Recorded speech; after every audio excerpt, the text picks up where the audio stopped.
m'appelle Isabelle Marjorie Tremblay et l'émission qui suit est mon projet d'accès. Bonne découverte!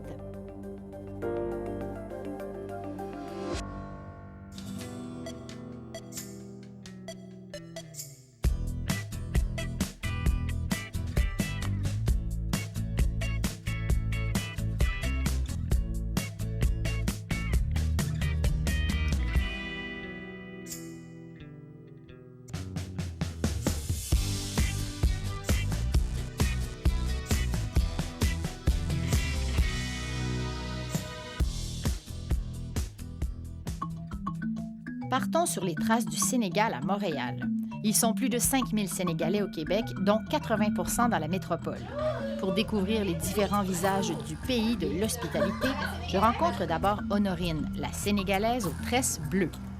Alors, Honorine, au Québec, depuis combien de temps? Ça fait 5 ans que j'ai décidé de m'installer définitivement au Québec. Oui. Et j'ai commencé justement mes études en communication à l'Université de Montréal. D'accord. Et ta famille, elle est où?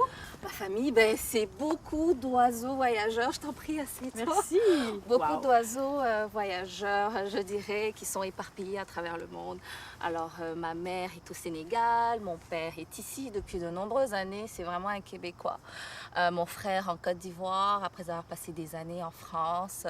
Mes sœurs au Gabon, en France aussi. Donc, on est assez éparpillés. Wow, des grands voyageurs. Des grands voyageurs, mais c'est bien, j'ai un pied à terre dans plusieurs pays. Mais voilà. Donc, c'est simple pour toi de voyager. Exactement. Donc, tu es une jeune entrepreneure sénégalaise. Tu as créé ton entreprise. Peux-tu m'en parler un tout petit peu? Alors, Epic Style Distribution, c'est vraiment parti d'un besoin. Je suis arrivée au Québec, puis j'avais comme un besoin de me vêtir pour une occasion spéciale. Puis, je voulais porter quelque chose qui rappelait un peu mes origines. Alors, le défi, c'était vraiment de trouver quelque chose de coloré, qui rappelait un peu le pagne, qui est l'une des premières matières avec lesquelles on travaille. Et ça devenait compliqué. Alors, je me suis dit, bon, ben, c'est qu'il y a une demande. Il y a plusieurs designers qui sont ici, mais c'est pas facile la communication du designer au client. Alors, je me proposais justement d'être l'intermédiaire pour communiquer, pour vendre, pour faire connaître au public des produits aux tendances et origines africaines. Et comment tu vends, en fait? Est-ce que tu as une plateforme en particulier? Justement, ben, j'ai commencé un peu en faisant une espèce d'étude de marché. Premier réflexe, je pense, quand on veut se lancer puis qu'on est amateur, c'est de créer une page Facebook. Alors, j'ai créé ma page sur le réseau social, puis j'ai vu qu'il y avait vraiment un intérêt. C'est parti comme ça et j'ai commencé à faire des pop-up shops, des boutiques éphémères, dans des foires, dans des événements spéciaux. Et après ça, j'ai commencé à accueillir des clientes chez moi à domicile pour des ventes privées. Alors, il y a des ventes privées où j'invite vraiment le monde à venir chez moi. J'expose les affaires un peu comme on peut le voir ici. C'est la version africaine des soirées Tupperware. Un peu, on peut le dire comme ça. Puis j'ai un autre concept qui s'appelle, c'est un atelier Mes copines et moi. En fait, ça peut être toi, Isabelle, puis tu as une soirée, puis tu aimerais avoir quelque chose d'assez différent, d'assez coloré. Original. Tu m'écris, tu me dis, bah, Honorine, j'aimerais ça, avoir un atelier Mes copines et moi. Donc, on prend un rendez-vous et tu viens avec tes copines.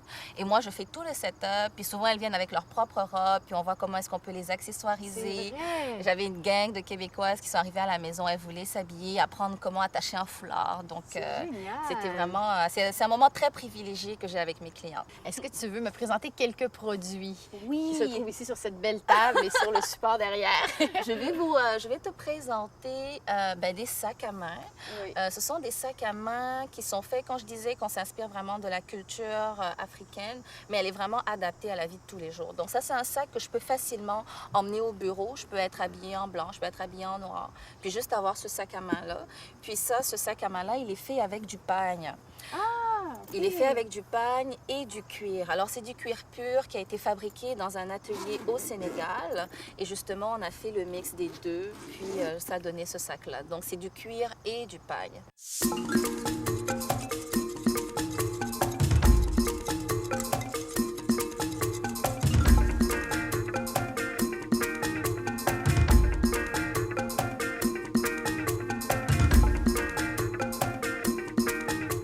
Tu as vraiment la fibre entrepreneuriale. Est-ce que c'est une caractéristique commune qu'on trouve chez les Sénégalais? Tu as l'air très fonceuse. Les Sénégalais, je pense qu'ils sont très entrepreneurs. Écoutez, vous irez au Sénégal, vous vous baladerez dans le marché, puis vous trouverez un commerçant qui parle anglais alors qu'il n'est jamais sorti de Dakar, qu'il n'a pas forcément fait de longues études, mais qui se rend compte que les touristes, il y en a beaucoup qui parlent anglais. Alors, il va se débrouiller, puis il va apprendre anglais, puis il va le vendre. Les femmes sénégalaises sont très entrepreneurs. C'est vraiment des battantes. C'est des femmes qui vont tout faire pour mettre leur famille dans des bonnes conditions. Et ça va souvent se démarquer par du commerce, vendre au marché, créer leur entreprise, avoir des ateliers de couture. Je pense que les femmes sénégalaises sont très entreprenantes, oui.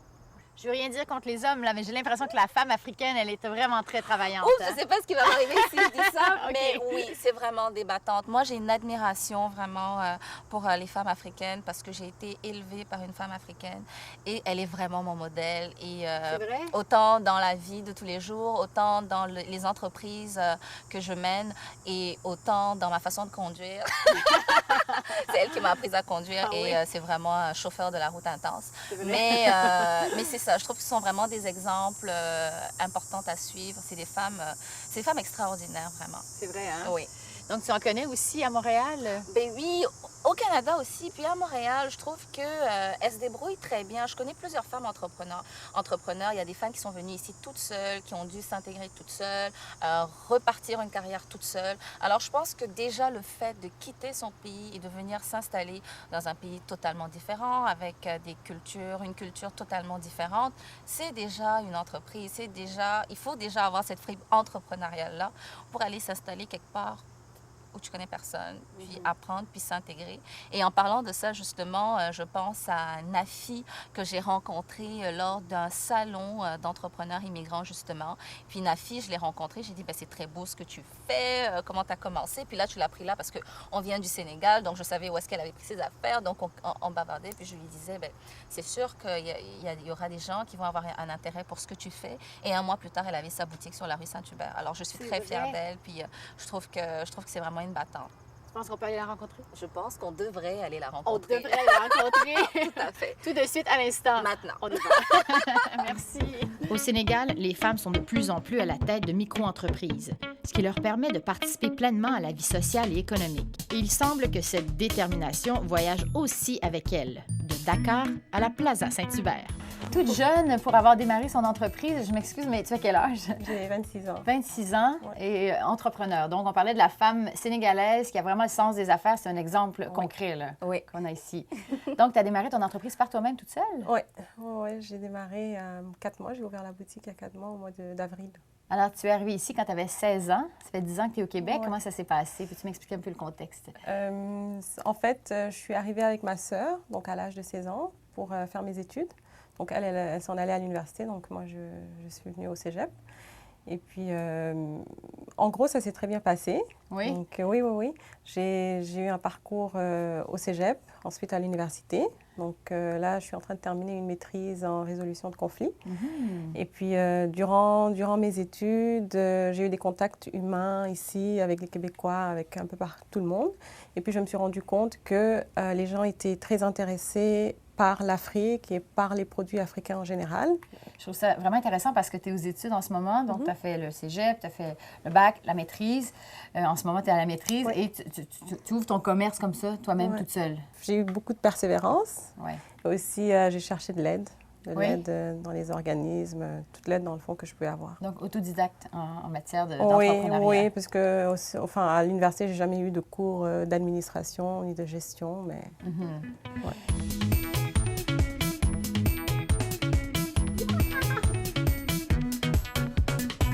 Et moi, je suis déjà allée en Afrique et j'ai vécu un choc culturel quand je me suis rendue au Mali. J'ai habité juste 6 mois, par contre. Et je me suis dit, quand on décide d'immigrer, on s'installe pour du long terme. C'est toute une expérience. Est-ce qu'il y a quand même un choc que vous avez vécu quand vous êtes arrivé ici? Moi, non. C'est assez paradoxal parce que je suis arrivée au Québec et c'était pas un choc. Je savais déjà que je vivrais à Montréal depuis que j'étais petite, alors je suis juste rentrée dans mon nouveau quotidien. 3 ans plus tard, je suis retournée au Sénégal pour un contrat et quand je suis revenue 6 mois plus tard, ça a été le choc. Oui. Un choc incroyable, je ne me reconnaissais plus Montréal, le Sénégal. C'est à ce moment-là que j'ai vécu mon choc. 3 ans plus tard, OK. 3 ans après m'être C'est installée. vrai? Oui. C'est intéressant, ça. Et toi, est-ce que tu as vécu un choc? Parce qu'au début, tu ne devais pas nécessairement venir t'installer ici à jamais, peut-être, mais là, maintenant, tu y es Non, depuis 10 ans. dans le fond, j'étais très jeune. Tu étais donc, aventurière, ouais, hein, c'est voilà, ça? c'est ça. C'était OK. les études, et puis après, on verra. Donc, Ouais. plus le temps avance, plus on s'installe, et puis Mhm. on a le goût de rester. Mhm. Donc, oui, il y a peut-être eu un petit choc aussi par rapport à la langue. Donc, j'étais Ouais. très... Oui. C'était un peu difficile au cégep hein, de comprendre. J'étais un peu... Un peu perdu, Oui, un peu j'imagine. perdu, mais écoute, un choc, il y en a eu, mais pas nécessairement un Ouais. énorme. Oui, c'est ça. Nourriture, température, façon d'agir, d'interagir Peut-être avec la température, oui. les gens. Ah oui. Oui, ça, c'est Ouais. sûr. Les premiers hivers sont toujours difficiles, Ouais, hein? ouais. Mais Ouais, c'est non, on ça. s'y habitue. Moi, j'ai appris à apprécier l'hiver. Puis ça me fait mieux apprécier l'été aussi. Ah oui, mais nous Donc, aussi, ça fait ça, même si je suis une tremblée, là, Mais la oui. même chose. L'hiver, c'est dur, on apprécie l'été, oui, c'est vrai. C'est ça. Maintenant, avec le recul, quand vous regardez le Sénégal, qu'est-ce qui vous emballe le plus de votre pays d'origine et qu'est-ce qui vous désole le plus? Ce qui m'emballe, c'est peut-être ce qu'on appelle la teranga, c'est-à-dire l'accueil. Donc, peu importe d'où tu viens, tu seras toujours bien accueilli. Ce qui me désole, donc, c'est la pauvreté. Hein. C'est les gens qui ont du mal à manger, à se nourrir, à assouvir, dans le fond, leurs besoins primaires. Faut savoir que le Sénégal est majoritairement, la population est majoritairement musulmane. Et moi, je suis catholique. Alors, c'est la cohabitation des deux religions qui, vraiment, moi, m'a toujours, depuis que j'y vais, qui m'a toujours impressionnée. Il y a beaucoup d'écoles catholiques au Sénégal. Et dans ces écoles-là, la majorité des élèves sont musulmans. Alors, c'est vraiment de voir un musulman va très bien connaître la religion catholique parce qu'il est allé dans une école catholique et il va mieux comprendre justement nos fêtes, nos valeurs. Pareil pour les catholiques, les enfants qui vont comprendre c'est quoi la culture de la religion musulmane, pourquoi on fait telle et telle affaire. Et quand il y a une fête, tout le monde vraiment fête cette fête ensemble. La ville est décorée justement des sapins de Noël, etc. Puis quand c'est une fête musulmane, les musulmans offrent des présents aux catholiques. Quand c'est Pâques, les catholiques aux musulmans. Donc, que ce soit à l'école, au bureau, c'est vraiment une cohabitation qui est pour moi impressionnante. Et je pense que c'est une richesse après, quand on sort de là, qu'on va vivre dans d'autres pays, je trouve que c'est une richesse parce que je pense qu'on ne peut pas avoir peur de quelqu'un qu'on connaît. Et moi, je connais cette religion-là, donc j'en ai pas peur. Et je pense que c'est vraiment une richesse qu'on a quand on sort de ce pays-là. Quittons maintenant le quartier Rosemont vers la rue Jean Talon Ouest, au restaurant traiteur Diolo, pour découvrir les saveurs africaines. J'avais remarqué en Afrique de l'Ouest que l'homme brillait par son absence en cuisine. Il semble que ce temps soit révolu. Ici, c'est Edmond Benoît qui manie les couteaux et marie les épices, inspiré par ses délicieux souvenirs d'enfance en cuisine avec sa maman. C'est quoi l'historique un peu de ce commerce ici, Edmond? Je pense que c'est pas le premier emplacement. Bon, c'est pas le premier emplacement, mais tout a commencé chez moi. Oui. L'aventure de la cuisine et la passion de la cuisine était quelque chose qui était en moi, que j'ai pu sortir quand je suis arrivé au Québec. Donc j'ai commencé chez moi à préparer et d'ami à ami, ça fait boule de neige. Oui. Et les gens venaient rechercher des plats chez moi, donc ils réclamaient un restaurant. OK. Donc c'est pour cela, avec le peu de moyens que j'avais, j'ai pu ouvrir sur de lutte. Et après, finalement, ici, sur Maelec, j'ai choisi ce quartier parce que c'est un quartier en plein développement. Donc la cuisine, c'est une passion. Et je suis tellement passionné que j'ai oublié mon diplôme d'ingénieur en logistique transport. Alors, le métier d'ingénieur, ça fait partie du passé? C'est du passé. Maintenant, on le met de côté le diplôme. Je ne sais même pas où est-ce que je l'ai gardé là. Maintenant, Quel changement de vie? Quel changement de vie. Mais je remercie quand même le Canada et tout parce que ça a été si positif grâce à l'ouverture d'esprit des Québécois qui aiment toujours goûter les saveurs d'autrui. Bon, c'est un peu cela. Mais je me plais bien dans mon travail et je ne sens pas les heures passer. Donc, je suis toujours là. C'est ma femme, on va dire, le restaurant. Je suis encore célibataire, j'ose le dire. Mais c'est toute une histoire, la logistique passée. Et maintenant, là, j'utilise la logistique dans ma cuisine. D'accord. Parce qu'on a besoin de beaucoup de logistique pour Dans une faire de la cuisine, hein? bonne cuisine. Oui. Qu'est-ce qui vous manque le plus du Sénégal? Ben, qu'est-ce qui me manque, c'est la maman. Parce que ça fait 6 ans que je suis ici, je ne suis pas encore parti. Je n'ose pas partir parce que j'ai un business qui est là et vous savez ce que c'est. Il y a les charges qui ne cessent d'être payées. Oui. Et on ne peut pas laisser derrière son travail si on veut que la clientèle soit toujours satisfaite. Donc, il faut toujours être là et présent. Donc, ce qui vous manque du Sénégal, en fait, c'est quelqu'un, c'est une personne qui est importante pour Ouais, vous, c'est important votre pour mère. ma mère, parce que c'est elle qui m'a appris un peu tout ce que je fais maintenant. Tu sais, des fois, l'envie de manger comme chez soi t'attrape des fois. Mais la nourriture, c'est tellement une composante Ben, essentielle de la nourriture, de on va culture. dire que c'est Mais c'est le quelque chose. premier manque, je pense, quand on va ailleurs. Ouais, c'est ça. La première chose, c'est la nourriture. C'est quand C'est ça. on voyage, vraiment, la première confrontation là, avec le nouveau pays, c'est la nourriture. Oui. Puis là, on est souvent en manque du bon petit plat de maman. Ben, c'est ça. Et Ah du oui. coup, moi, j'ai dit non, je ne vais pas être en manque. Si je dois bien m'intégrer ici, j'ai besoin de manger comme au pays. Et c'est comme ça que je me suis dit, écoute, je prépare tous les plats maintenant. Des fois, il m'arrive juste de faire des choses. Je me dis, waouh, mais il paraît que je cuisine mieux qu'elle maintenant. Parce que des fois, je dis, non, il ne faut pas mettre des choses comme ça dans les sauces. C'est vrai? Elle me dit, mais toi, depuis quand tu connais ça? Tu cuisines C'est- mieux ah. que maman maintenant. Ben maintenant, parce qu'à force de préparer tout le temps, donc on finit par avoir La main. la main. C'est super. J'avoue que mon intégration a été très rapide, on va le dire, hein, Oui. parce que j'étais venu d'abord en vacances. D'accord. Et ça, Venir ça une permet- première fois, ça aide. Hein? Ça aide. Je suis venu d'abord voir un peu, dans le cadre de mon travail, je me permettais ça, Oui. de venir voir un peu qu'est-ce que c'est le Québec, pourquoi je devrais venir ici et comment on doit s'intégrer. Et c'est comme ça que j'ai dit, c'est la fibre entrepreneuriale qui doit être là OK. pour réussir. D'accord. Est-ce qu'il y a une valeur sénégalaise qui est encore plus importante dans votre culture? Ça serait quoi la valeur principale sénégalaise? La valeur principale, c'est la teranga. Ici, chaque personne qui rentre est ouverte. Ça se retrouve, hein? Oui. Donc, les gens qui rentrent ici, ils sont accueillis joyeusement. Je danse avec les clients des fois. Il m'arrive surtout C'est vrai? les gens qui fêtent leur anniversaire. Est-ce que vous aimez danser aussi? Ah non, ça c'est mon péché mignon. Après la C'est vrai? cuisine, là, je peux vous faire toujours, tout de suite un pas dedans. Il faut nous montrer ça, OK? On va le faire tout de suite. Je me lève ou quoi? Je me retiens pas. Hein? C'est sûr qu'on va le faire. Incroyable à quel point danser semble aussi naturel pour les Sénégalais que marcher. Direction le quartier Saint-Michel où se déroule depuis 5 ans le festival Bal-Poussière au parc François-Perrault. L'occasion idéale de goûter à l'humour et à l'amabilité des Sénégalais. D'abord, le doyen des Sénégalais, un des premiers arrivés au Québec. Bonjour, Monsieur Mbeng, c'est comme ça qu'on dit? Baram Beng, oui. J'ai réussi? Oui, vous avez réussi. Félicitations. Merci. Bonjour, est-ce qu'on serre la main? On se serre la main. Comme au Sénégal? Oui. Est-ce qu'on tient la main longtemps? Non seulement on se serre la main longtemps, mais on se salue longtemps. On se salue longtemps? Oui. Comment on fait ça? Mais on demande des nouvelles de toute la famille, comment va la tante, comment va l'oncle, comment va le frère, même les moutons, les chèvres, les poules. tout C'est ça. vrai? Ah ben désolé, j'ai pas de mouton, j'ai pas de chèvre. Ça, c'est une des caractéristiques que vous vouliez savoir tantôt. Oui. Comment sont les Sénégalais, ils sont très chaleureux. Très chaleureux, oui, c'est vrai. Donc ça fait plus de 40 ans que vous êtes ici au Québec. Absolument, oui. Vous avez encore un lien très fort, vous êtes très attaché à votre pays d'origine. Oui. Oui? Mhm. Qu'est-ce que ça représente pour vous?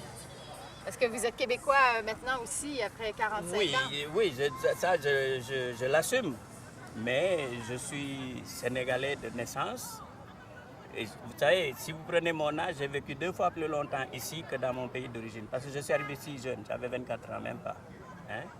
Alors donc, maintenant, j'en ai près du triple.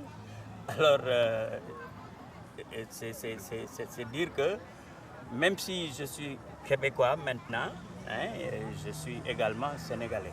Alors pour vous, arriver à Montréal, vous ne saviez pas du tout, vous n'avez aucune idée. Aucune C'est- idée. Aucune idée. Aucune idée. Incroyable. Et c'est là que je me suis dit, bon, pour connaître une ville, il faut marcher. Et je marchais beaucoup. C'est beaucoup, vrai. beaucoup, oui. La communauté sénégalaise à Montréal, comment elle est? Est-ce qu'elle est très soudée? Est-ce qu'elle est divisée? Est-ce qu'il y a un quartier sénégalais? Ben, malheureusement, il n'y a pas de quartier sénégalais. Je dis malheureusement parce que moi, je l'ai longtemps souhaité, même si je rejette l'idée de vivre dans un ghetto. Ouais. Mais connaissant les Sénégalais, connaissant leur ouverture d'esprit, je pense que s'il y avait un quartier comme celui-ci, Oui. ça ne serait pas une mauvaise idée. Ça ne serait pas une mauvaise idée. Ça pourrait être autrement plus animé que... tu sais. Ah oui, je comprends. Alors, les Sénégalais sont très, très, très soudés. Oui, Hein. Le Sénégalais est très entreprenant. oui, Vous pouvez vous en rendre compte par les commerces qu'il y a ici. oui. Et très souvent, il y a des gens qui viennent même du Sénégal quand il y a des activités comme les festivals et tout ça. Là. Il y a plein de gens qui viennent avec de la marchandise ou des choses comme ça. Ça, c'est sans compter les gens qui se sont établis, qui ont créé des pharmacies, pas des pharmacies, il y en a un, mais des épiceries, des magasins de différentes sortes. Là. Okay. Alors donc, soudés, ils le sont, n'est-ce pas? Très solidaires. Hein? Quand il y a, par exemple, un événement malheureux ou un événement heureux, vous allez les voir en grand nombre soutenir les compatriotes. D'accord. Alors donc, voilà, c'est... Vous trouvez que les Québécois devraient venir à ce genre d'événement-là? Et Absolument, pourquoi? Absolument. Ben, parce que, vous savez, nous, on a eu quelqu'un qui s'appelait Léopold Sédar Senghor, qui était le premier président sénégalais. Quand le Sénégal est devenu indépendant, c'était un chrétien, hein, qui a gouverné un pays qui est musulman à 95% pendant 20 ans. Il est resté jusqu'à ce que ça ne lui dise plus, il est parti. N'est-ce pas? Alors, c'est pour dire que lui, il misait sur l'enracinement dans la culture d'origine et l'ouverture à la culture des autres. J'apprécie ce festival multiculturel qui prend les allures de fête de quartier du monde. Des gens de partout viennent se baigner dans l'ambiance, même des Québécois 100% tremblés comme moi. Parfois, une petite gêne est là, mais en la mettant de côté, on s'amuse beaucoup. Bonjour. Bonjour. Tu peux juste te présenter, s'il te plaît. Ben, je m'appelle Pape Diol. Qu'est-ce que je peux dire? C'est Pape vraiment ton nom? Ton prénom, c'est Pape? Mon prénom, c'est Pape. Mon middle name, comme on dit, mon nom de milieu, mon nom africain, c'est Goumalo. Goumalo. Ouais, c'est mon nom CRR. D'accord. C'est John, c'est mon nom de famille. D-I-O-N-E. Il n'y a pas D'accord. deux N comme au Québec. OK. C'est ça. Et je viens de discuter avec le doyen de la communauté sénégalaise qui est arrivé à la fin des années 60. Toi, tu es arrivé dans les années 2000. Ouais. Contexte complètement différent. Yeah. Donc, comment c'était arrivé ici? Tu étais un étudiant, j'imagine? Oui. Beaucoup de Sénégalais viennent ici pour étudier d'abord, c'est ça? Hein? Mais la majorité, en fait, Oui. la majorité des Sénégalais, parce que je ne peux pas parler des autres communautés africaines, mais les Sénégalais, en majorité, ils viennent ici pour l'université, pour les études universitaires. D'accord. Parce qu'il y a des ententes Oui. entre le Canada et le Sénégal. Et le Sénégal, effectivement, c'est une belle entente universitaire, en tout cas académique, entre le Sénégal et puis le Québec. Le Canada en général. D'accord. Ouais. Donc, tu es venu pour étudier et finalement, 15 ans plus tard, tu es toujours ici. Je suppose que tu n'étudies plus, là. On a fini là. Ah, moi puis les études, anyway. Tu sais, quand tu es dans une famille où papa était directeur, un grand littéraire et tout, ben, tu suis la vague. Mais bon, Oui, d'accord. on est tombé dessus comme ça, puis je suis venu ici pour continuer mes études en fait. Continue tes études, Ouais. mais finalement, tu es Je suis resté resté. pour travailler. Ouais. Juste après mes études, en fait, j'ai toujours eu du travail ici. C'est fou à dire. Juste après mes études, j'ai eu un stage, après j'ai eu un travail, puis ça n'a pas arrêté. Puis jusqu'à présent, je travaille. Je suis rendu dans l'arrondissement Villeray-Saint-Michel-Parc Extension comme directeur du Paris Saint-Michel, le D'accord. programme Éco-Quartier, qui est la branche verte en fait de la ville. Oui. Et ça, c'est ma première casquette officielle. Puis parallèlement, je m'amuse, j'ai une passion qui est dans les arts. Et puis, Organiser des événements. organiser des événements, ça Parce c'est que ma toi, tu passion. organisais des événements artistiques et culturels déjà au Oui. Sénégal. Ouais. Et là, c'est ce que tu fais ici. Ce que je entre fais ici, Montréal, ouais. Par Ce que je cet événement-là. Tu es l'organisateur. Oui, le festival Val-Poussière, il y en a d'autres là, le Sénégal, puis voilà, on est dans la sonorisation, on est dans le privé, dans le corporatif, dans Oui. l'événementiel. D'accord. Alors toi, tu vis maintenant ici au Québec. Est-ce que tu te considères québécois, sénégalais, double identité?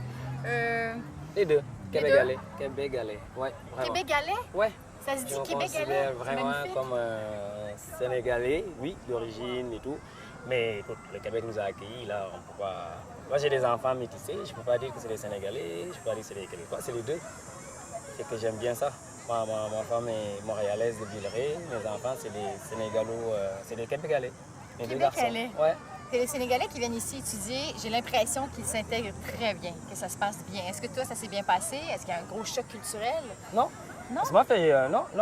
Il n'y a pas eu vraiment un grand choc à part thermique. Tu vois? Ah oui, au mois de février. Ouais, au mois de janvier en plus. Je Au mois de suis arrivé ici janvier? au mois de janvier. Ouais, le choc, c'était plus ça. Sinon, il y a l'aspect linguistique, mais ça, après, tu le prends, c'est pas compliqué. Là, c'est Ouais. les expressions que tu vas aller chercher, qu'est-ce que ça veut dire, et voilà.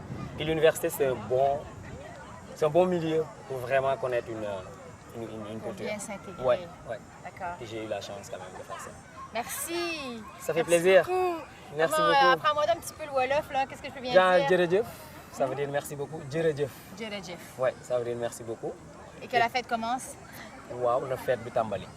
Oui. Na Encore? fête bi, fête c'est français. La fête bi, Tàmbali. Tambali. Ouais. La fête bi, Tambali. Yes.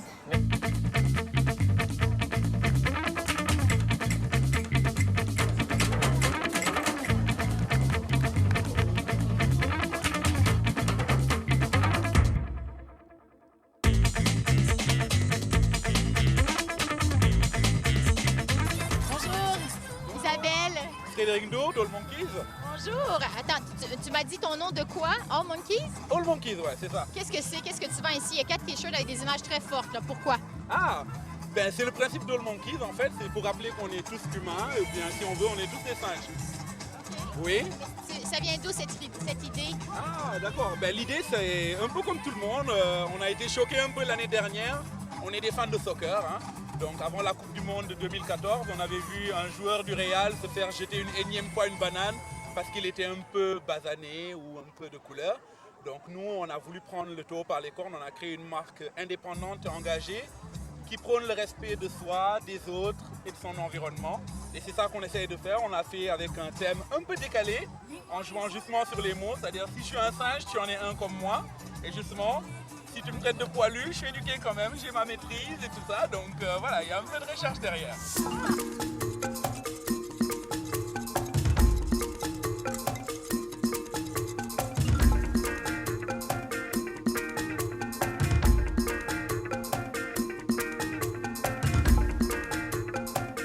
Alors, on est au parc François Perrault, mais en fait, la fête se termine par un événement comme au Sénégal, qui est le Grand Sabar, une danse traditionnelle où hommes et femmes dansent en plein centre d'un cercle. C'est une compétition amicale. Alors, on va aller voir, ça vient de commencer.